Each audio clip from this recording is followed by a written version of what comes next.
Felipe, olá Josué, boa tarde, boa noite a todos. Meu nome é Sônia, eu sou presidente do Sindilex. Eu queria fazer a seguinte pergunta para o Braulio, né? Essa política que o Banco Central adota, que os governos adotam, de enxugar a moeda do mercado, quando eles compram as sobras de caixa dos bancos, eles fazem com que os bancos pratiquem uma taxa de juros maior, porque você valoriza o dinheiro, né? E isso é uma política descapitalizante para o capital produtivo, porque você desestimula o investimento produtivo na medida em que os juros, a taxa de juros fica maior para os empréstimos. Não é uma política que contribui para essa queda da economia, na medida em que os investimentos no capital produtivo acabam caindo e, portanto, você não amplia os investimentos, você não amplia emprego, não amplia renda, né? Isso era uma das perguntas que eu gostaria de fazer. Obrigada. Obrigado, Sônia. Braulio, tu preferes fazer um bloco de perguntas ou quer ir respondendo uma a uma? A gente tem feito, às vezes, assim, blocos de 3 perguntas para dar mais um dinamismo. O que preferes? Sim, podemos fazer por blocos. Depois eu respondo a Sônia. Tá, então nós temos inscritos. Eu vejo aqui a Wagner, da CSB, e temos a Fátima Pinel também levantou a mão ali também. Fátima, é uma pergunta? Também queres te inscrever? Deixa eu te desmutar aqui. Oi, já posso falar. Então posso falar uma... Pode, vamos inverter então. Pode fazer a pergunta, depois o Wagner então encaminha. Por favor, Fátima. Eu sou Fátima Pinel, sou professora da Universidade Federal Fluminense, tive muitos anos como auditora de sistema de banco. Tivemos um corte, Fátima. Tivemos um corte na transmissão da Fátima. Eu acho que vamos fazer o seguinte. Eu vou abrir o do Wagner. Wagner, por favor, pode encaminhar a pergunta, por gentileza. Boa tarde a todos. Meu nome é Antônio Wagner, eu sou servidor público do Estado de Mato Grosso, secretário-geral de um sindicato que ocupa aqui a área meio, na Secretaria de Planejamento, Fazenda, enfim, e presidente em exercício aqui da Central dos Sindicatos Brasileiros, que é a segunda maior central aqui no Estado, com cerca de 45 sindicatos filiados. Enfim, a gente está vivenciando aqui um momento de um avanço da agenda do Estado mínimo e essa agenda neoliberal, enfim. Semana passada aqui, só para exemplificar, o governo aprovou uma medida corrigindo, de certa forma, uma distorção com relação ao valor dos cargos em comissão para servidores de carreira. E embutido ali, bem escondidinho no texto da lei, tinha uma previsão que possibilitava que o governo do Estado extinguisse cargos por decreto. Isso aprovou na sexta-feira. No sábado, o governo extinguiu 4.000 cargos de carreira por decreto. Isso, obviamente, a gente vai atacar, vamos judicializar. Mas, enfim, só da minha categoria, que é a área meio, nós somos 1.900 servidores em atividade. Aliás, 1.900 servidores pela lei. Em atividade, 1.300. Tem 600 cargos vagos. Eles extinguiram 300 cargos de analista do Tesouro, enfim, cargos de extrema relevância, pessoal que cuida da área de tecnologia da informação. Enfim, só para exemplificar o que o colega Braulio estava colocando. Ao invés de retomar, de repensar a agenda que os governos estavam utilizando, eles estão avançando ainda mais e com mais voracidade nas agendas. Eu acabei de mandar uma mensagem aqui, receber uma mensagem de um colega de um sindicato municipal, de um município riquíssimo aqui de Mato Grosso. Aí eu vou discordar um pouco não discordar, mas só ponderar em relação às exportações. As nossas exportações aqui, como elas são de produtos primários, soja, algodão, carne, elas aumentaram muito, aumentaram exponencialmente. Aqui o agronegócio está surfando em lucros exorbitantes. Nós temos aqui, só para falar de Itapurá, é um município riquíssimo, circundado ali pelo agronegócio. E o prefeito de lá está avançando com a reforma administrativa, está avançando com a reforma da Previdência, está avançando com uma série de pautas. Ele acabou de me pedir o telefone da nossa advogada aqui, inclusive, para conversar com ela, para se inteirar com ela, porque o prefeito de lá, mesmo um município riquíssimo, que não está sofrendo nenhum impacto da pandemia, está aproveitando esse discurso do Guedes, esse discurso antisservidor, que nós, nacionalmente, não conseguimos rebater. Isso aí eu faço uma crítica interna. Eu sou da Executiva Nacional da CSB e faço uma crítica para as grandes entidades nacionais. Só para finalizar meu raciocínio, eu vejo, e eu sempre critiquei aqui, Braulio e outros colegas que eu não conheço, eu sempre critiquei as carreiras, principalmente as carreiras de fiscalização. Acabei de mandar uma mensagem, só para contemporizar, nesse momento nós estamos aqui na Comissão de Constituição e Justiça, o governo aprovando também uma segunda fase da reforma da Previdência aqui no meu estado. A primeira foi o aumento da alíquota de 11 para 14 e também aumento da base de cálculo dos aposentados, que só descontava aquilo que excedia o teto do INSS. Já aprovaram lá no começo do ano o que excede um salário mínimo. E agora, numa segunda fase da reforma da Previdência, está neste momento discutindo na Comissão de Constituição e Justiça. Ou seja, então a coisa está avançando.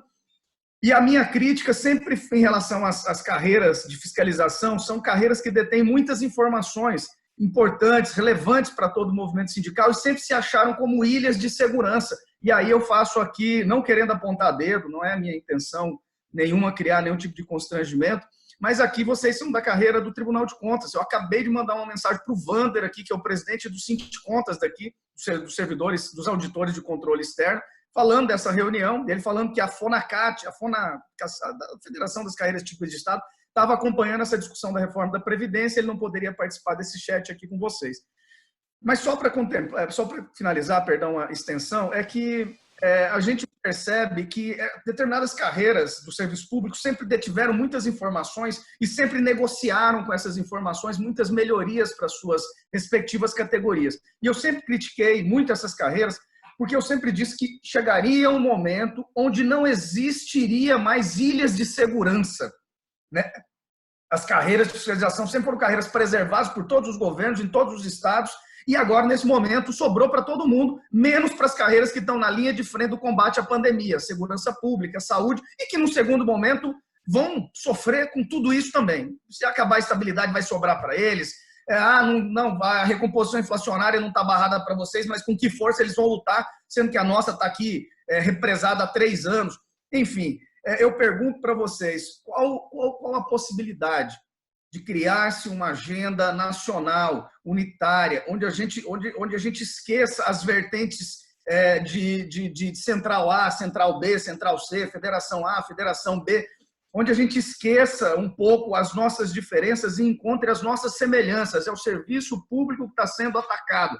Se os colegas sindicalistas no Brasil inteiro não entenderem esse cenário e criarem uma agenda nacional com produção de narrativas pró-serviço público, eu não sei aonde a gente vai chegar com isso. A gente, nos últimos 5 anos, perdeu mais direitos que nos últimos 20 anos. Eu tenho 15 anos de serviço público e a gente só avançou nos últimos 10 anos, e de 5 anos para cá a gente vem num declínio ladeira abaixo. Então, essa preocupação e como a gente constrói essa agenda nacional, a gente precisa encontrar pontos onde todos os estados estejam mais ou menos relacionados com eles. A dívida ativa, não sei o estado de vocês, mas aqui a receita de Mato Grosso é 20 bilhões, subestimada, obviamente, mas nós temos uma dívida ativa de 49 bi, cerca de 20 bilhões prescritos. Nós temos aqui uma renúncia fiscal de 8 bilhões, onde 70% é para esse agronegócio, esse agroexportador, 70% de 8 bilhões, onde nós temos 20, né? Então, a sonegação também, qual que é a agenda anti-sonegação que nós temos? Qual que é a agenda? Então, enfim, nós precisamos encontrar narrativas que desconstruam a dívida ativa, a dívida pública. Eu sou da auditoria cidadã também, eu vendo você falar de emissão de papel moeda, compra de títulos de bancos privados, é compra de título podre. Isso a gente não pode defender, isso jamais a gente pode defender. A gente está criando liquidez para banco que já tem recordes e recordes de divisão de lucros e dividendos. A gente tem que encontrar a nossa agenda unitária, ela tem que ser em cima da renúncia fiscal, ela tem que ser em cima da dívida ativa, da dívida pública. Nós temos que encontrar uma narrativa que mostra que o salário do servidor é dinheiro de pinga, frente a esse escoamento de receitas por outros mecanismos que a gente percebe. Desculpa estender, eu só gostaria de entender como é possível criarmos uma narrativa nacional, uma agenda nacional de produção de material, de meme, de vídeo, onde a gente divida custos e divida responsabilidades. Obrigado, Wagner. A pergunta da Fátima Pimentel foi interrompida pela conexão. Eu vou abrir o microfone dela. Por favor, Fátima. Sim, eu sou Fátima, sou professora da Universidade Federal Fluminense, sou pesquisadora da corrupção das transnacionais. Eu passei estudando as corporações desde antes de Cristo. O que eu quero dizer? Existem duas maneiras que o dinheiro sai. Eu fico chocada quando eu vejo que não falam do BIS, o BIS da ordem. Vai lá, vocês vão ter que mudar a Previdência. Tem muitos velhos vivendo. Eu tenho um artigo publicado sobre isso. Ninguém publica, só a Auditoria Cidadã que publicou. No caso, é o banco que manda. Ele dá ordem, dia seguinte, o Banco Central está obedecendo. Nós somos uma colônia do banco privado BIS. Tudo que se relaciona com o Banco Central de 162 países. Isso é uma parte que a Lúcia, a Auditoria Cidadã, eu fico indignada quando eu vejo falar bem do Banco Central, pelo amor de Deus, do Tesouro Nacional. Outra coisa também, em relação às corporações. Só existem 147 corporações no mundo. Rede de controle corporativo global. As empresas chegam, retiram tudo que pode, saem pelos portos, que é delas também, usam as férreas, é delas também, não pagam as dívidas, fazem grilagem de terra, desvio de leito do rio, só com os informes aos acionistas que nós conseguimos perceber. Elas são as donas do Brasil. E outra coisa, o que elas ganham? É excesso de, como é que se diz, de prazo, decurso de prazo. Não vão pagar royalties. Vocês já viram os royalties? Não tem pagamento de royalties. Não tem, por quê? Porque é muito mais fácil ficar devendo 5 anos. Acabou a dívida. Então, quando você estuda, como eu tenho um modelo para auditar corporações. Inclusive, quando eu defendi esse modelo, estava assistente do Obama lá na Espanha, porque nós somos controlados, não podemos seguir o governo. O que nós temos que fazer? Nós temos que criar um grupo estratégico para salvar o Brasil. Como é que pode Minas Gerais, o estado mais rico, Pará, Amazonas? Vocês já viram as empresas que estão ali? Como é que pode não ter recursos? Elas não pagam. Todo o dinheiro sai via BNDES, também ajuda. O BNDES foi criado em 1952 nos Estados Unidos. O dinheiro vai por ali e vai para onde? Onde é que são a sede das empresas? Países desenvolvidos. Nós somos o quê? A colônia de recursos naturais. Então, temos que levantar a dívida, concessões por prazos ilimitados. Você já viu isso? Você dá uma concessão e não tem prazo limitado? Os royalties não são pagos, as multas não são pagas, os tributos não são pagos. É melhor brigar com a justiça. Por quê? Porque vai ganhar no decurso de prazo. Outra coisa também é o preço de transferência. O que é um preço de transferência? Eu acho que aqui o contador tem que conhecer.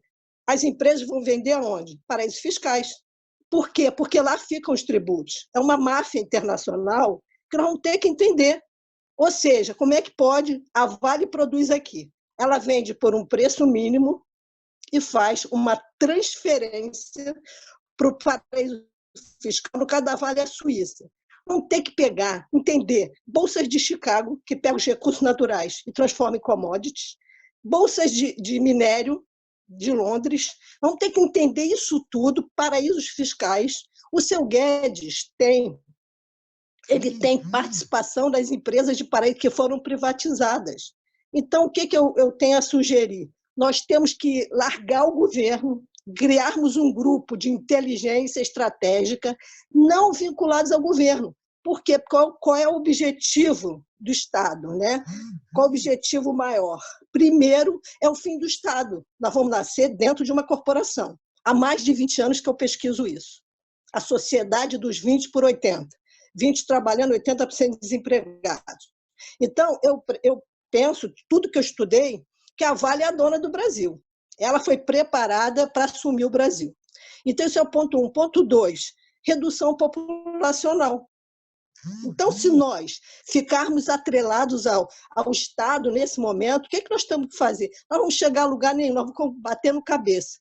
Olha, todas as vezes que tem uma ordem nova do Banco Central, vai lá no BIS, tem que ir lá no BIS, lá na Suíça, ler qual foi a ordem, porque a ordem não é para o Brasil, a ordem é para vários países ao mesmo tempo. Se nós não entendermos que o BIS é um banco privado, o FED é outra agência privada e que existe um controle.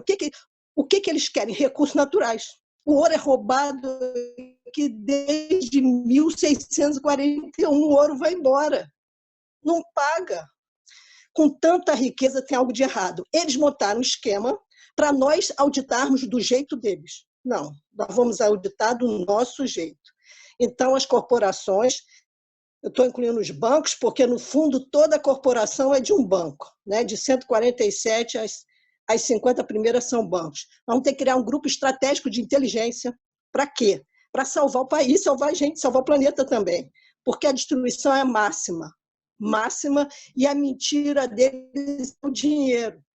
Nós estamos gerando emprego, então não vão pagar. Não pagam. Só é possível ver isso através dos formulários aos acionistas.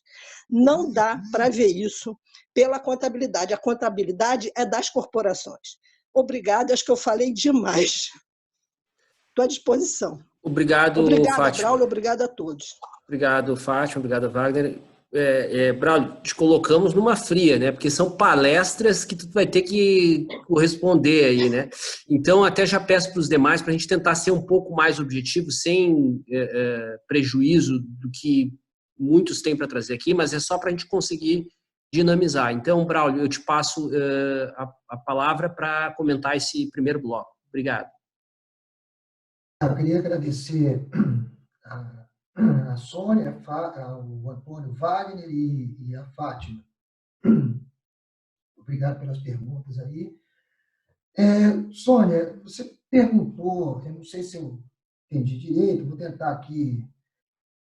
Tem a questão do enxugamento de liquidez pelo Banco Central, né?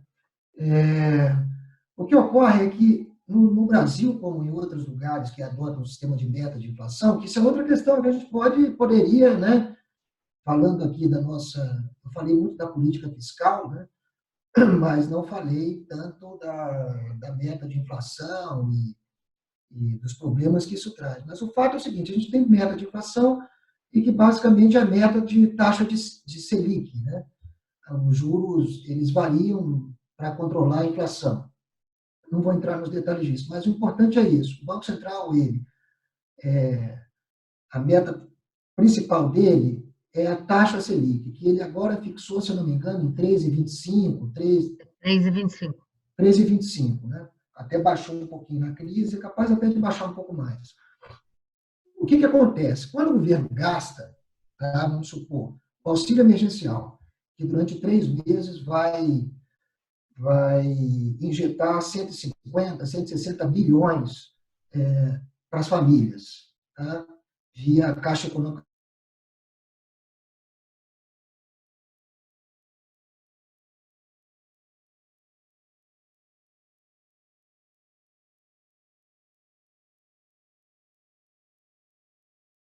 Depositam esse dinheiro na sua conta ou fazem compras, o comércio, então, deposita no sistema financeiro. Bom, esse gasto do governo aumentou a quantidade de moeda em 160 bilhões. O que o Banco Central tem que fazer para manter a meta de taxa de juros? Ele tem que enxugar essa liquidez, senão a taxa de juros cai abaixo dessa meta, porque os bancos ficam com mais recursos disponíveis para aplicarem, para emprestar entre eles, o interbancário, etc. Então, isso acontece não só aqui, mas em qualquer lugar do mundo. Tá? Aqui tem esse sistema de meta de taxa de juros. Então, quando há uma expansão de liquidez na economia, do outro lado, o Banco Central ele tem que entrar enxugando. E o contrário ocorre quando a liquidez ela quando a quantidade de moeda diminui na economia, quando a gente paga os nossos impostos, por exemplo, né? Isso retira dinheiro da economia e tende a elevar a taxa de juros. Então, o Banco Central, para manter a taxa de juros, ele tem que ir lá e injetar, ele tem que comprar títulos públicos. É isso que acontece. Então, esse que é o mecanismo. Eu vou juntar a sua observação com a da Fátima, que falou que eu estava elogiando o Banco Central. E, veja, o que eu disse é que, na comparação com a política fiscal, na comparação com o auxílio à população, o Banco Central até que vem agindo de forma mais tempestiva e melhor, tá certo? Nesse contexto, né? Então, porque, vejam, gente, isso é real, tá certo? O sistema financeiro, se é verdade, né, que tem alguém que ganhou com essa crise, vem ganhando com essa crise, aliás, vem ganhando há muito tempo, né, mas ampliou os ganhos depois da crise de 2015 e 2016, foi o sistema financeiro, os lucros astronômicos dos bancos, tá certo? Agora, uma crise como essa, aqui em qualquer lugar do mundo, o Banco Central tem que prover liquidez para o sistema, porque o sistema financeiro pode, de fato, quebrar. Certo? Isso enfim, o que o governo deveria fazer, e esse é o meu ponto, né, era ser tempestivo, eficiente e não ter limites para ajudar a economia real e, principalmente, a população. Certo? É isso. Né?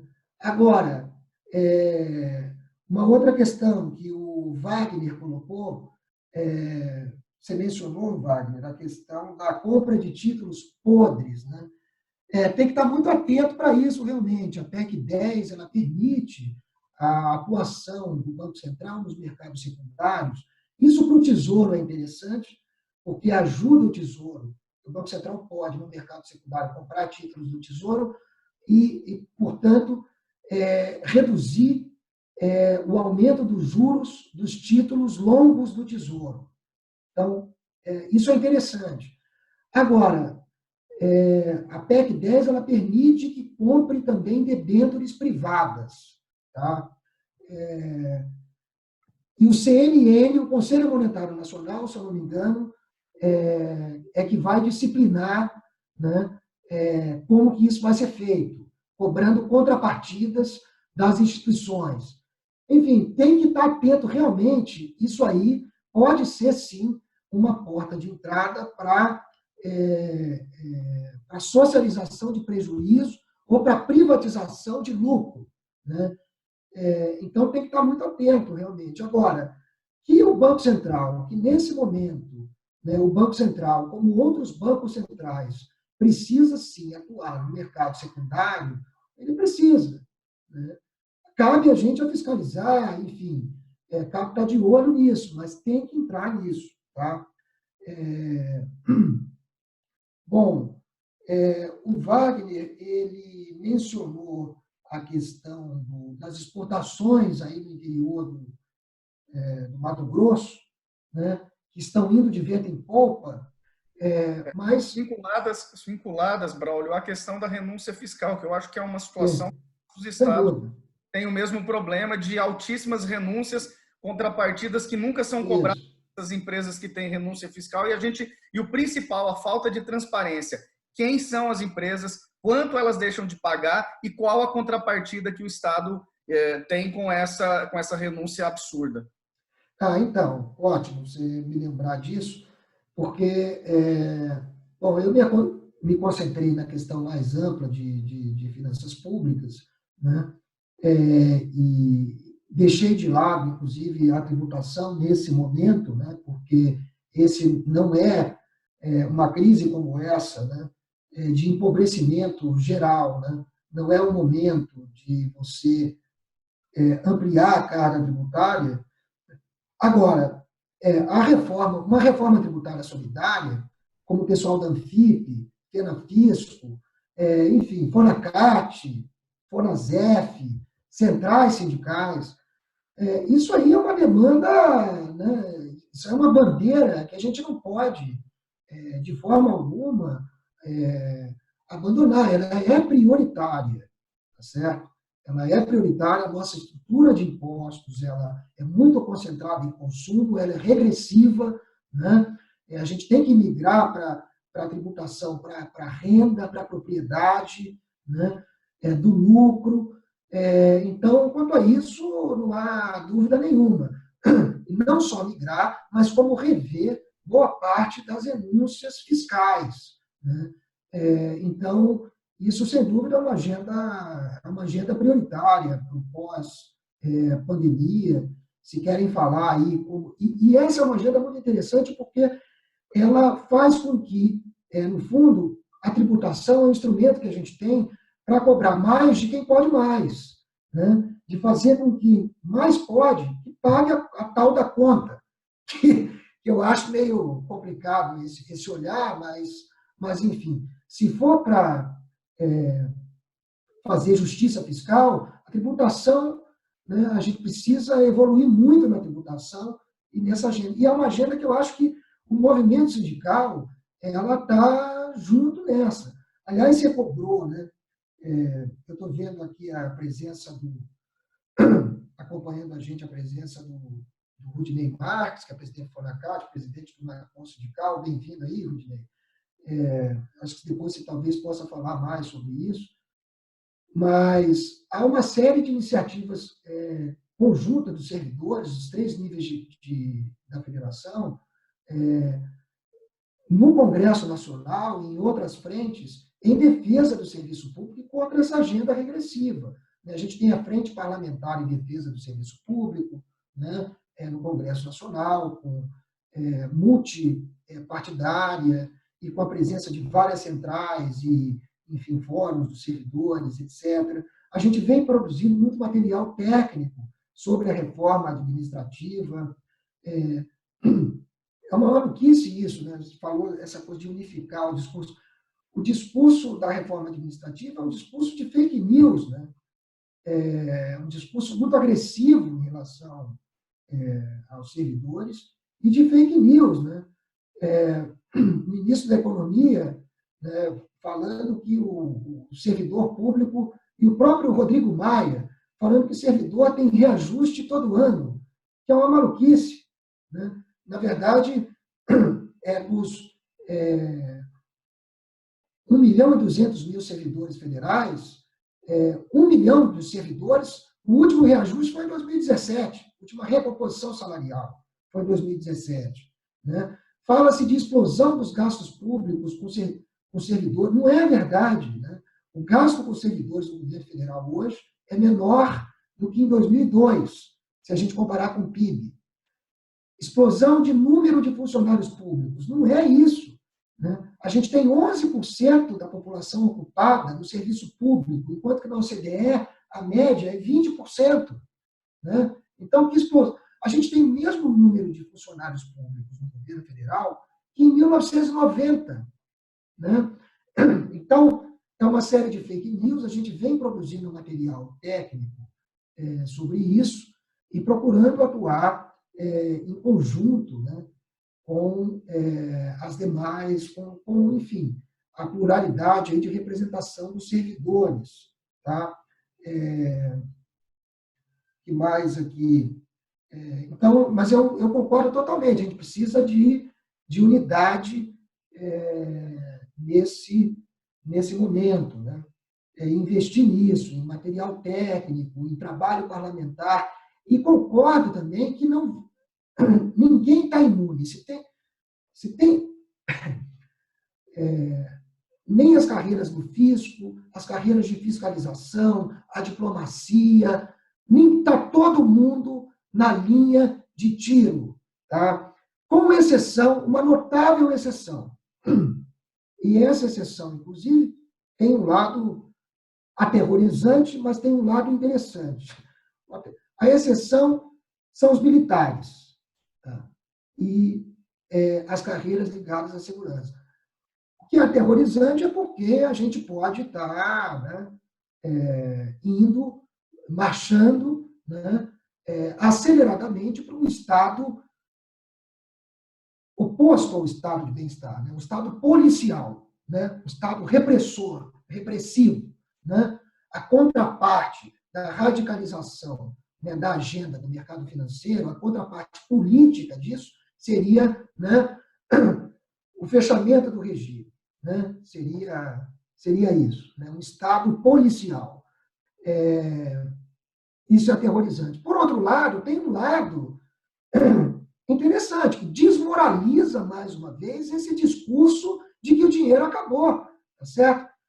A reforma da Previdência que fizeram para os militares aumentou o gasto do governo com os servidores públicos não civis, né? O aumento dos militares, o aumento que foi concedido para os militares em 3 ou 4 parcelas no ano passado, no governo federal, ele prossegue, ele está fora aí do congelamento salarial, tá certo? Então, isso também eu acho que, do ponto de vista, no debate, a gente tem que chamar atenção para isso. Ué, como é que tem dinheiro para dar para as Forças Armadas, para as forças de segurança? O policial tem que ser bem pago, etc., o policial militar, etc. Mas você não paga o médico, não paga o professor, não paga, né? Então, que história é essa, né? Então, eu acho que... E, para terminar, a Fátima falou... Fátima, você fez considerações muito amplas sobre, inclusive, a geopolítica, né? E as características de dependência da nossa economia de mercado, do nosso capitalismo. Eu vou fazer só uma observação. Eu não tenho nenhuma dúvida, mas aí é uma discussão que transcende a economia, as finanças públicas. Eu não tenho nenhuma dúvida de que esse retorno, o retorno dessa agenda de desmonte do Estado, de austeridade, de privatizações, de abertura, né, de entrega do patrimônio público para o capital estrangeiro, vide Embraer, né, vide o Bressal. Eu não tenho nenhuma dúvida de que o processo político que desagou nisso, ele contou amplamente com o apoio, né, principalmente dos Estados Unidos e das frações de capital domésticas associadas e subordinadas aos interesses dos Estados Unidos, com inclusive uma participação de uma parte dos militares, certo? Associados a essa agenda dependente neocolonial, certo? Então, eu não tenho, para mim, isso é claro, vide os resultados, né? Quem vem ganhando mais, né, com essas políticas? Se a população trabalhadora vem perdendo, os servidores públicos, né, a prestação de serviços à população, etc. Todos nós vamos perdendo, né? Boa parte do capital produtivo brasileiro, né? As empreiteiras, etc., perdendo, né? Mas quem vem ganhando? Né? Os bancos e a fração do capital mais associada ao estrangeiro, isso não há dúvida, né? Então, eu concordo em termos gerais com as suas colocações, né? Mas essa é uma discussão mais ampla e que não é fácil os servidores públicos do movimento sindical enfrentar isso, né? Mas é curioso, eu acho que a gente podia, sim, chamar a atenção para justamente, né, enfim, aqueles que se vestem, né, de verde e amarelo, né, começaram a se vestir de verde e amarelo, né, e que no programa político, né, coloca pátria, né, Brasil acima de tudo, né, e Deus acima de todos, são os mesmos que estão entregando boa parte das nossas riquezas para o capital estrangeiro, ao ponto, como eu disse na minha apresentação, de passar pela cabeça dessas pessoas privatizar a Petrobras e o Banco do Brasil numa crise dessa, em que o valor desses ativos, a Bolsa despenca, perde metade do valor, a moeda nacional vai de 3 para 6, e eles querem vender o patrimônio público. Brasil acima de tudo. É o contrário, como você bem colocou. Eu não tenho dúvidas disso. E a gente precisa incorporar isso no nosso discurso.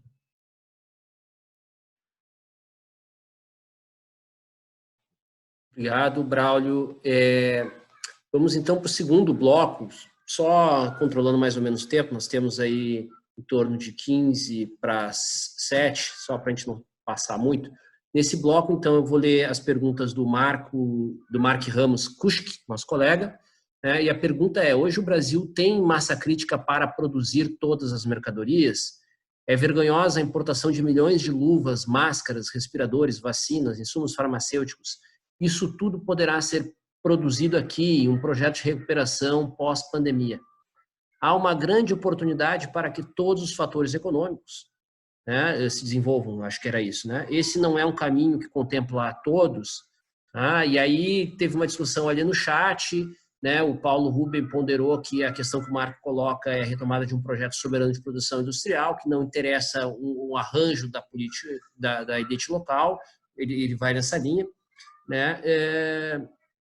E depois nós temos a pergunta do Amaury Perusso, né, que coloca o seguinte: a inclinação da Selic é para juros zero. Haverá fugas de capitais ainda maior. Não é hora de fechar a conta capitais que autoriza remessas para o exterior sem controle e de determinar o impedimento de remessas de capitais para fora do país? Essa é mais uma pergunta. Eu vou aproveitar nesse bloco também para colocar a pergunta do Josué Martins e vou abrir depois o microfone para o Rudinei. E, em virtude do tempo, eu vi que tiveram as reinscrições da Sônia e também da Fátima. Eu vou deixar, se tiver tempo, no final, tá? Só para dar oportunidade para todos poderem encaminhar suas questões. Bom, a pergunta, então, do Josué é: tenho dito que não haverá saída de mercado para a crise, seja a questão dos equipamentos, insumos necessários ao combate à pandemia, seja a recuperação posterior. Uma das questões sensíveis é o tema da moeda. Na atual estrutura regra, né, autoimposta, o setor bancário privado é o grande responsável pela criação da moeda. O tal multiplicador bancário da base monetária, ora, a moeda é um bem público essencial para a sociedade. Não estaria na hora deste bem público estar totalmente nas mãos do poder público e ampliarmos significativamente o controle sobre o setor financeiro privado? Não teremos que caminhar para a estatização do setor financeiro, em vez de, como sempre, estatizar as dívidas deles? As políticas quantitative easy buscou isso na crise de 2008. Aqui a PEC tende a fazer isso. Estou com o professor Ladislau Dalbor nessa. Se é grande demais para quebrar, é grande demais para existir. Grande demais, o setor coloca a sociedade para funcionar para as finanças, e não as finanças para a sociedade. Então, essas três questões, e eu estou abrindo, então, o microfone do Rudinei, que tinha se inscrito ali no chat. Rudinei, por favor, para encaminhar a pergunta. Bom, boa noite. Mais fazer uma saudação aí a Amaury Perusso, grande amigo aí, Josué, Felipe, Braulio. A gente tem a oportunidade de conversar muito na UNACOM, né? Estamos na mesma diretoria. Eu quero só pegar lá o gancho da pergunta do Wagner, né, a respeito da construção da unidade, né, e dizer assim que eu estou no sindicalismo, no setor público há 30 anos, né, quer dizer, a gente tenta, eu acho que a unidade tem que sempre ser uma meta, né, mas aqui entre nós é forçoso reconhecer que esse governo está aí, em grande parte, pelo voto dos servidores públicos, né? Quer dizer, nós entregamos o país na mão da milícia, né? E estamos caindo ainda, não chegamos no fundo do poço, né? E o que está acontecendo aí na gestão dessa crise é inacreditável, é uma vergonha aos olhos do mundo todo, né? é vergonhoso, né? Como é que esses caras estão conduzindo tudo isso? Quer dizer, não estão conduzindo, né? É a desgraça absoluta, né? Tanto do ponto de vista sanitário, econômico e social, né? E como os nossos colegas foram lá e apostaram nesse projeto, né? Quer dizer, como é que vai construir unidade dentro de um cenário desse, né? Então, a gente trabalha assim com isso que o Braulio falou, né? Acho que a gente tem que pegar alguns temas que sejam mais afeitos a determinadas categorias e tentar, né, fazer aí o debate tanto, né, no espaço público, no Congresso, né, com a mídia. Nós nos debatemos muito com a questão da previdência nos últimos anos. Acho que conseguimos avançar um pouquinho em relação ao último projeto, mas mesmo assim é uma desgraça, né? E por último, a questão da reforma administrativa, né? Que bom, é uma reforma administrativa pautada pela questão fiscal, então não pode ser coisa boa daí, né? Se o objetivo é só economizar, e se os caras pudessem, eles faziam como sugeriu lá o conselheiro de administração do Banco do Brasil, quer dizer, mandar metade embora, né? Acho que foi isso, né? Se eles pudessem, eles fariam isso, né? Então, já deu para ver que não tem muito diálogo com essa gente que está aí. O projeto, acho que é o que talvez unifique, né, diante de tantas evidências, seja essa constatação, né, que com esse governo não tem jogo, não tem diálogo, né? Ou a gente derrota esse projeto, ou esses caras vão afundar ainda mais o país, né? E por fim, hoje a gente debateu lá na reunião do fórum, inclusive essas ameaças constantes aí do presidente de retornar a atividade presencial aí no serviço público. Quer dizer, no momento em que nós não atingimos ainda o pico de mortes e contaminação, o presidente da República faz uma pressão sem tamanho em cima dos seus ministros para retomar as atividades presenciais. É uma responsabilidade absoluta, né? Então, até isso, né? Por incrível que pareça, até quanto a essas responsabilidades, a gente tem que dar conta.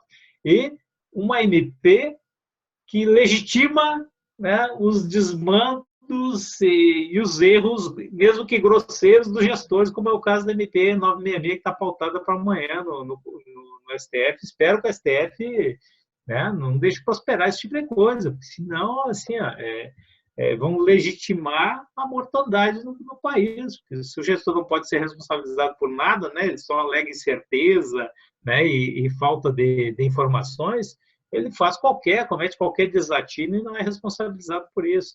Então, assim, nós temos as grandes pautas e temos pautas quase que inacreditáveis que a gente tem que dar conta. E eu acho que, assim, as carreiras que são vocacionadas para tratar, né, de determinados assuntos tem que abraçar e tentar levar adiante, né, essas questões, porque, né, se a gente esperar só para construir essa grande unidade, que tem que ser uma meta, mas a gente sabe como é que funcionam, né, as entidades de classe, né? É difícil construir, né, uma ação em bloco e talvez hoje o que unifique seja derrotar esse projeto que é nefasto, né, para todo o país, sem dúvida. Obrigado aí, parabéns pelo evento.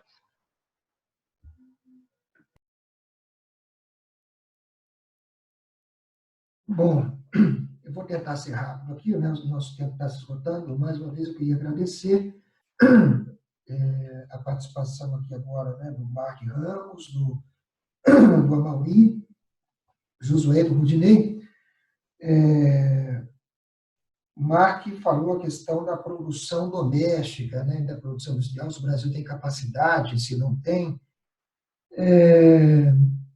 Eu tenho a impressão, eu já vi gente, né, já li economistas, análises, chamando a atenção para o fato de que a globalização ela vai se tornar menos global depois dessa crise, né? Em função até das restrições mesmo, né? Deslocamento e depois, né? Isso não vai voltar de uma hora para outra, enfim. Então, sob esse aspecto, né? Sob esse prisma, a crise até que abre uma oportunidade para você o quê? Né? Para você resgatar a importância da política industrial, né? Das políticas de desenvolvimento produtivo, né? Agora, por tudo que a gente estava discutindo aqui, não com esse arranjo de poder que a gente tem aqui, né? Infelizmente.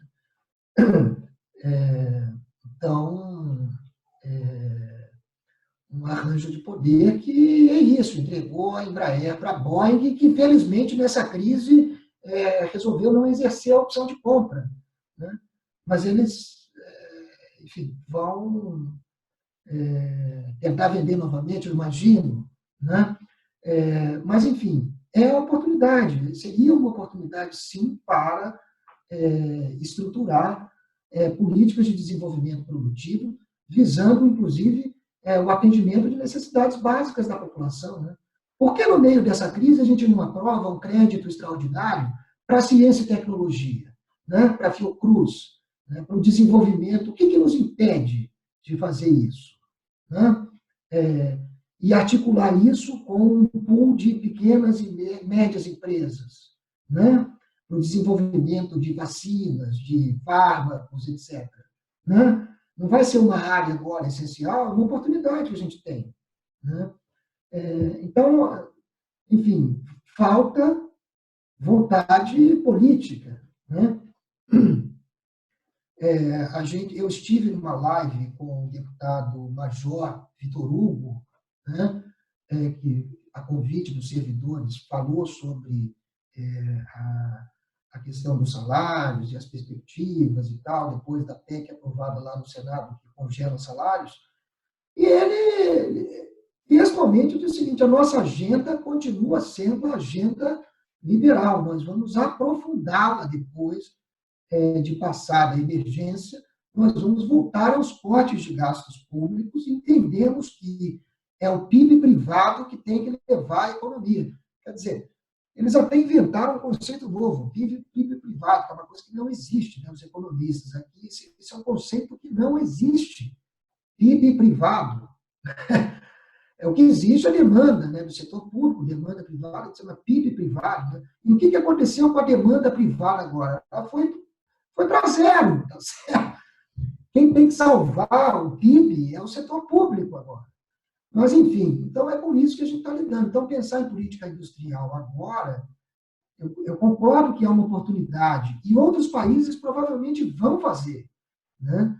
Agora, sem essa mudança maior aqui na nossa política, né, fica difícil. O Amaury falou da taxa de juros, né? Que a gente, se chegar a uma taxa de juros, e pode até chegar, né, o Banco Central pode continuar baixando a taxa de juros, mas se chegar a uma taxa de juros zero, por exemplo, haveria fuga de capitais, etc. Já está havendo fuga de capitais, isso poderia se intensificar. Novamente, vai voltando, né, muito rapidamente.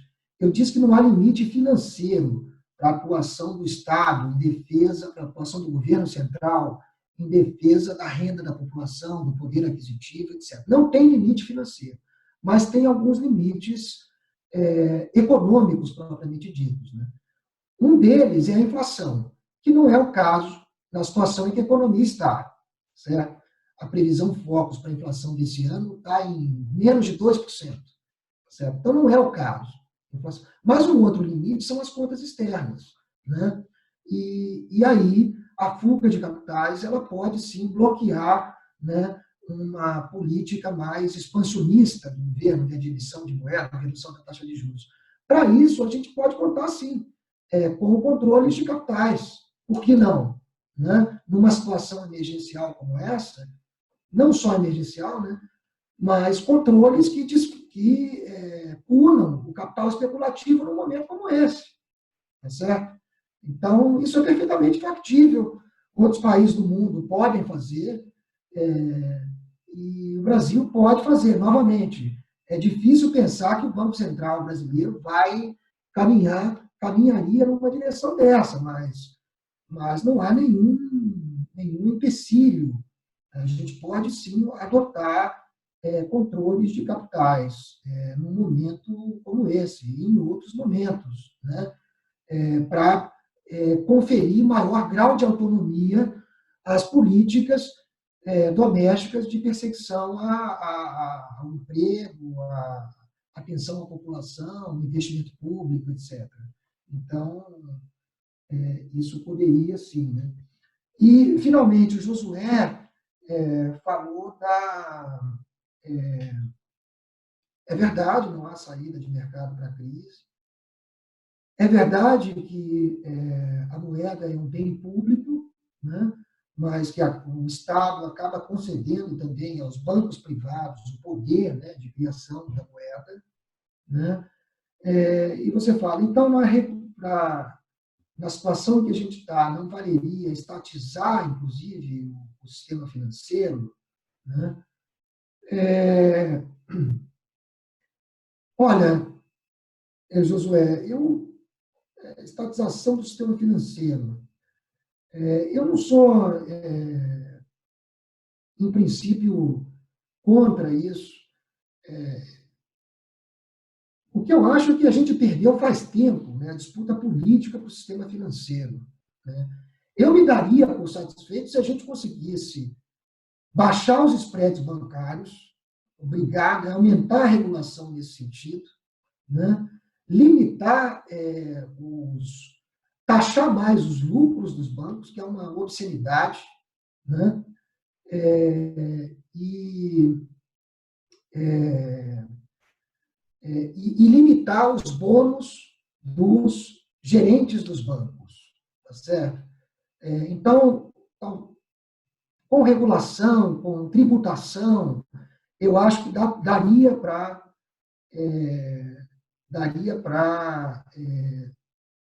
reverter um pouco essa obscenidade né, que são os lucros do sistema financeiro.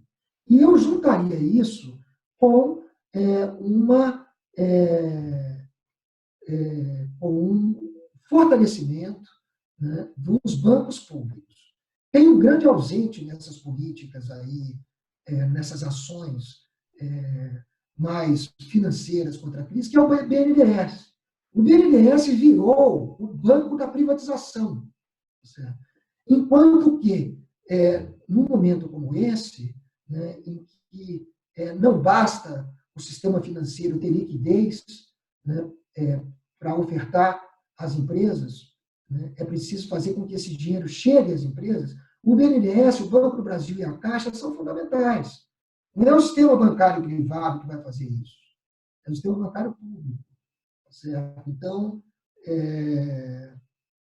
mas é isso, a gente tem um governo que trata o BNDES como banco da privatização e que nessa reunião ministerial, né, cujos áudios estão vazando aí, a gente tem um ministro da Economia que fala que tem que privatizar esse Banco do Brasil e tal. Então, num cenário desse, a estatização do sistema financeiro está muito distante, né? Agora, uma agenda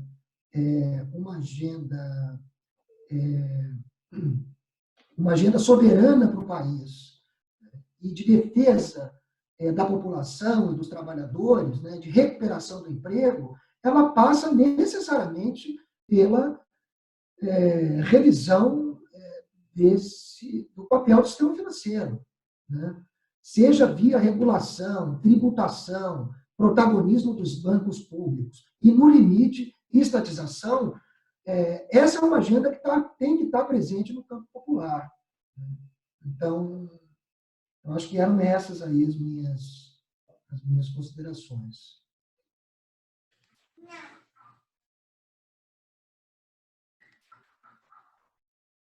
Obrigado, Braulio.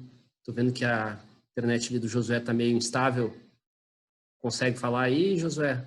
Vou tentar, só para fazer um agradecimento final ao Braulio, né?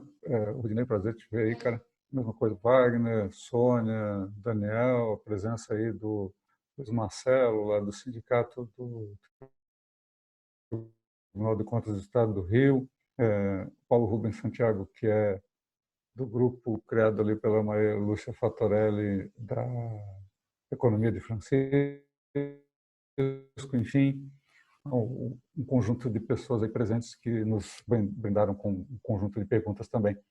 E um agradecimento especial ao Braulio, né, por ter aceito o nosso convite e por ter nos trazido essas informações que nos ajudam a formular aí um panorama do que está acontecendo, o que nos espera pela frente.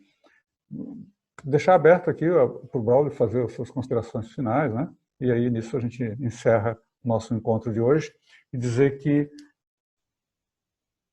para a próxima terça-feira, no mesmo horário, às 17 horas, está agendada uma conversa com o professor Vécio Pinheiro Araújo, que desenvolve uma pesquisa intitulada Estado e Luta de Classes sobre a Racionalidade Neoliberal.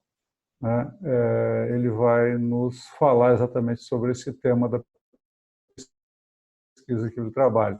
Está todo mundo de antemão já convidado aqui. A gente vai postar o link nas mesmas redes que a gente tem postado aí. Muito obrigado pela presença de todos. Braulio, com você a palavra. Obrigado mais uma vez pelo convite, pela oportunidade. Agradeço os comentários aí de todo mundo. A gente aprende muito com esses eventos, com essas iniciativas. Parabenizar vocês, né? A gente não está parado, os servidores públicos não estão parados. E é isso.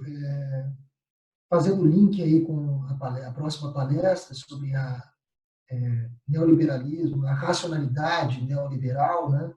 E essa crise. Essa é uma racionalidade que não é só uma ideologia, o neoliberalismo. Né? Isso penetra, inclusive, nas subjetividades. Né?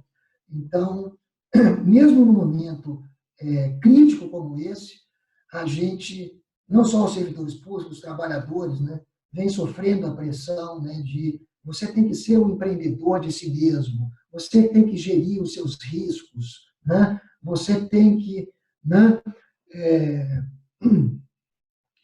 se virar. Né? E essa crise pode ser uma oportunidade, inclusive, para questionar essa racionalidade, né? Já que, na prática, é só coletivamente que a gente vai sair disso, né? Ou vai sair disso com menos sequelas. Né? É com solidariedade, né? É com a proximidade cuidadosa, né? Enfim, é com o diálogo, né? É ouvindo todo mundo, né? Os diferentes pontos de vista, aprendendo, compartilhando, inclusive, os sofrimentos. Né? Então, a saída é por aí, não é pelo empreendedorismo de si mesmo, e muito menos pela volta aprofundada da redução de direitos. Né? Então, enquanto houver vida, né, e houver história, haverá luta. E é isso que a gente está fazendo, e é isso que a gente está buscando, né, e que eu busco com as instituições de finanças públicas, representando os colegas que eu represento no debate público. Trazer outros elementos para que nos permitam vislumbrar outras saídas, outros caminhos, né? Que não esse em que a gente já estava metido e que dificulta sobremaneira a resposta coletiva que a gente precisa dar a uma crise dessa magnitude. Então, obrigado e boa noite a todos. Até uma próxima. Obrigado, Braulio. Uma boa noite para todos os participantes e até o nosso próximo debate.